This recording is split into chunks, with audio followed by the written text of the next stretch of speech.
Greetings, everyone. When the Minister of Home Affairs issued a circular that the certificates for Department of Labor and Employment and from the South African Qualifications Authority are no longer required when applying for a general work visa, that is, if you are a holder of the Zimbabwe exemption permit. We spoke to the management at VFS for clarity. They did indicate to us that the holders of the Zimbabwe exemption permits no longer need to apply for a waiver. They have to submit their applications straight for a general work visa. We then communicated this to you through this platform. Then on the 23rd of August 2024, on Friday, some contacted us in Polokwane that they'd gone to submit at the VFS, but they were turned away. They were told that the labor certificate is still required, that the South African Qualifications Authority certificate is still required, and that they have to apply for a waiver.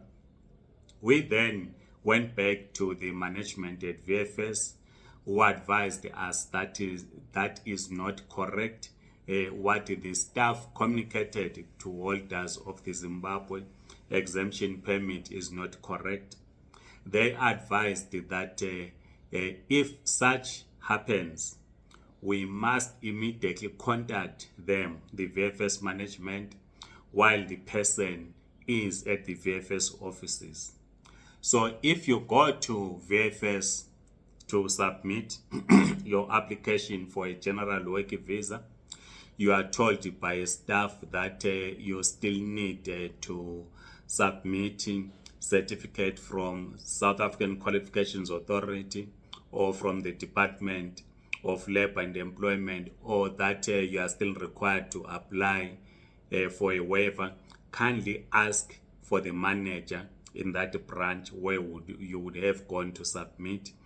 If you are not successful, you have our contacts. Contact us while you are still at VFS so that we immediately communicate with the management so that you get assisted. We are not surprised that the management will communicate one thing to us while the staff will do something different. We are now used to this. For example, you are a holder of a ZEP. You are not supposed to be given days at the port of entry. And this is the communication from the head office of the Department of Home Affairs.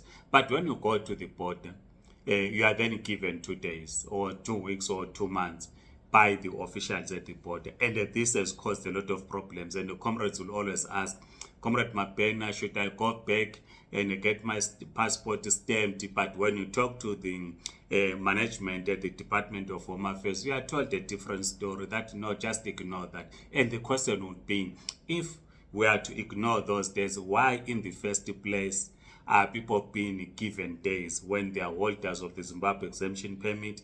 The directive from the minister is very clear that the ZEP will only expire on 29 November 2025. So why people have been given days? So that's a similar thing that is happening with the VFS, where the management says one thing, then the staff do something totally different. So if you get to VFS and you are confronted with this challenge, please seek to see the manager or ask to see the manager.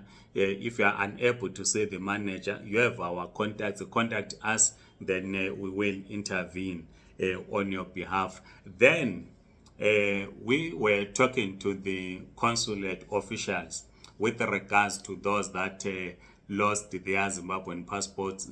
You will know that normally when you lose your passport, you do a police affidavit, you go to the consulate and apply for a new passport. Now it has changed.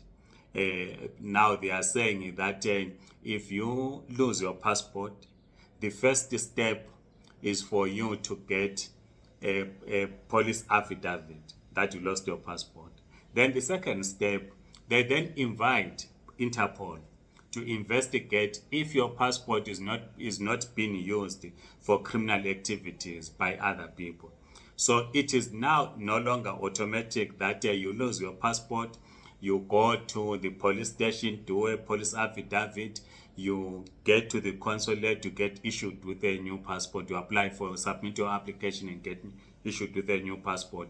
It now takes a bit of time because the Interpol will have to investigate. This is what was communicated to us yesterday when we were assisting another family that lost their passports. We hope that you do understand. Please write in the comment section. We know that others are saying we're spreading falsehoods on issues relating to Asylum documents. Our duty is to give you correct information. We have no business in lying to you. We do not benefit anything by lying. We must give you correct information. This is what this talk show does. We have explained how you apply for an Asylum, but if you decide not to take our advice because you want to hear what you are hearing in the streets, it's your choice. The choice is yours. Ours is to ensure that you get the correct information. So if you still want to know more about Asylum, how to apply for an Asylum, what is needed, the procedure and so forth, already we have recorded 2 videos, one in Isindebele, one in English. Visit those videos, you will understand. Otherwise, have a great day. Please like this video, subscribe to this YouTube channel. If you are on TikTok, please do follow us. Otherwise, goodbye.